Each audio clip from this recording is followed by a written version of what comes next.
വയനാട് രാഹുൽ ഗാന്ധി 1 ലക്ഷം കടന്നു. 1,40,000. ആദ്യമായി കേരളത്തിൽ ഒരു സ്ഥാനാർത്ഥിയുടെ ലീഡ് 1 ലക്ഷം കടന്നിരിക്കുന്നു. രാഹുൽ ഗാന്ധി 1 ലക്ഷം വോട്ടിലേറെ ലീഡ് ചെയ്യുന്നു. 30,000-ന് മുകളിൽ ലീഡ് ചെയ്യുന്നു. 30,073 വോട്ടുകൾക്ക് തൃശൂരിൽ സുരേഷ് ഗോപി ലീഡ് ചെയ്യുന്നു. 30,000 കടന്നു. 25,000 അല്ല, 30,000 കടന്നു. പെട്ടെന്ന് മാറട്ടെ. 30,000 കടന്നു സുരേഷ് ഗോപി. തൃശൂരിൽ വിജയം ഉറപ്പിച്ചു. അവിടെ ആഹ്ലാദ പ്രകടനത്തിലേക്ക് ദൃശ്യങ്ങൾ ഉടനെ വരും. അതിനുള്ള സമയമായി എന്ന കാര്യത്തിൽ ഒരു തർക്കവുമില്ല. ദൃശ്യങ്ങളൊക്കെ വരട്ടെ. തൃശൂരിൽ 30 സീറ്റിൽ TMC 30 സീറ്റിൽ 29 സീറ്റിലാണെന്ന് തോന്നുന്നു. 13 സീറ്റിൽ മാത്രമേ. കഴിഞ്ഞ തവണത്തേക്കാൾ BJPക്ക് 5 സീറ്റ് നഷ്ടമാണ് ബംഗാളിൽ. 5-ൽ കൂടുതൽ വരും. കാരണം 30 സീറ്റിൽ TMC, 3 കോൺഗ്രസ് CPM സഖ്യം, 33 സീറ്റിൽ ഇപ്പോൾ ഇന്ത്യ മുന്നണി കക്ഷികൾ കടക്കാനാവുന്നില്ല. ബംഗാളിൽ വൻ തകർച്ച BJPക്ക്. വീണ്ടും പറയട്ടെ, കേരളത്തിലെ എക്സിറ്റ് പോളുകൾ എക്സാക്ട് പോൾ എന്ന് തന്നെ പറയണം. 17-2. മഹാരാഷ്ട്ര നോക്കൂ, മഹാവികാസ് അഘാടി 27, മഹായുതി 19. ഞാൻ അന്ന് പ്രൊഡിക്ട് ചെയ്ത 30-ലേക്ക് എത്തുകയാണ് കേട്ടോ. തീർച്ചയായിട്ടും. പക്ഷേ അവിടെ ഞാൻ BJP കുറച്ചുകൂടി നല്ല പ്രകടനം മഹാരാഷ്ട്രയിൽ കാഴ്ചവെക്കുന്നു വരുന്നത്. പക്ഷേ ആ സഖ്യം ഗ്രൗണ്ടിൽ വർക്ക് ചെയ്തിട്ടേ ഇല്ല. മഹായുതി എന്ന് വ്യക്തമാക്കുന്ന തിരഞ്ഞെടുപ്പാണ് മഹാരാഷ്ട്രയിൽ സംഭവിക്കുന്നത്. അവിടെ കർഷക രോഷമുണ്ട്, മറാത്ത വികാരമുണ്ട്. മനോജ് ജരാംഗെ പാട്ടീൽ നടത്തിയ സമരം വെറുതെ ആയില്ല.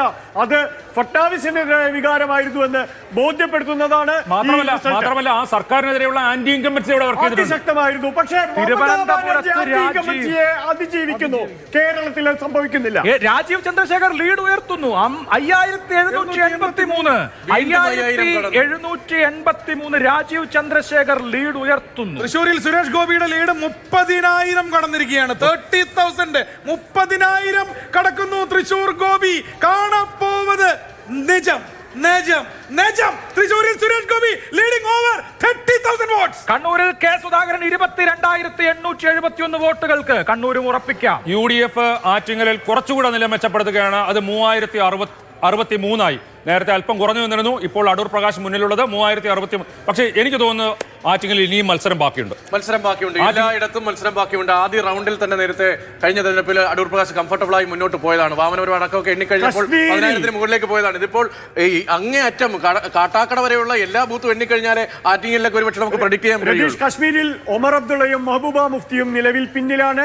അതേസമയം യാദവ് കോട്ടയിൽ മുലായം സിംഗ് ഒരു പാടത്തിന് നടുവിൽ പടുത്തുയർത്തിയ ഗ്രാമീണമായ ഒരു മേഖലയെ നഗരമാക്കി മാറ്റിയ മെയിൻപുരിയിൽ ഡിംപിൾ യാദവ് 40,000-ലധികം വോട്ടിന് മുന്നിട്ട് നിൽക്കുന്നു. മെയിൻപുരിയിൽ നിന്നുള്ള വാർത്ത, അഖിലേഷ് യാദവ് മുന്നിലാണ്. പക്ഷേ കശ്മീരിൽ 2 നാഷണൽ ടാലി കൂടി ഒന്ന് ശ്രദ്ധിക്കുക. നാഷണൽ ടാലിയിൽ മാറ്റം വരുന്നുണ്ട്. 280-ലേക്ക് NDA വീണ്ടും കയറിയിട്ടുണ്ട്. 239-ലേക്ക് ഇന്ത്യ മുന്നണിയുടെ ലീഡ് അല്പം ഇറങ്ങിയിട്ടുമുണ്ട്. 280, 239. ഈ മാറ്റിമറിച്ചിലുകളുടെ മണിക്കൂറുകളാണ്. വല്ലാത്തൊരു സസ്പെൻസ് ആണ്, വല്ലാത്തൊരു ത്രില്ലറാണ്. ഈ ത്രില്ലർ എന്നത് രാജ്യത്തിന്റെ ഭാവി നിശ്ചയിക്കുന്ന ജനഹിതത്തിന്റെ ത്രില്ലറാണ്. ഇതാ ത്രില്ലർ തുടരുകയാണ്. 270. മാവേലിക്കര UDFന്റെ ലീഡ് ഉയർന്നു. 8,886. കൊടിക്കുന്നിൽ അവസാനം സേഫ് സോണിലേക്ക് കടക്കുകയാണ്. വടകരയിൽ 26,363. അതായത് വടകര UDF ഏറെക്കുറെ ഉറപ്പിച്ചു കഴിഞ്ഞു. 26,363 വടകര ഷാഫി പറമ്പിലിന്റെ ലീഡ്. മാവേലിക്കരയിൽ കൊടിക്കുന്നിൽ സേഫ് സോണിലേക്ക് പ്രവേശിക്കുന്നു. അതേപോലെ തന്നെയാണ് പത്തനംതിട്ടയിൽ ഇപ്പോഴും ആന്റണി 10,541 വോട്ടുകൾക്ക് ലീഡ് ചെയ്യുകയാണ്.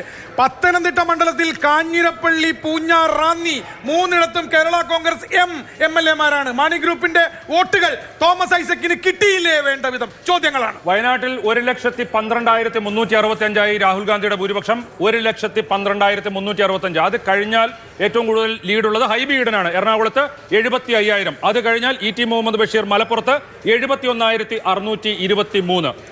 ഇതാണ് ഇപ്പോഴുള്ള സ്ഥിതി. ഇടുക്കിയിൽ 58,713 ഹൈബി. ഇടുക്കിയിൽ ഡീൻ കുര്യാക്കോസിന്റെ ലീഡ്.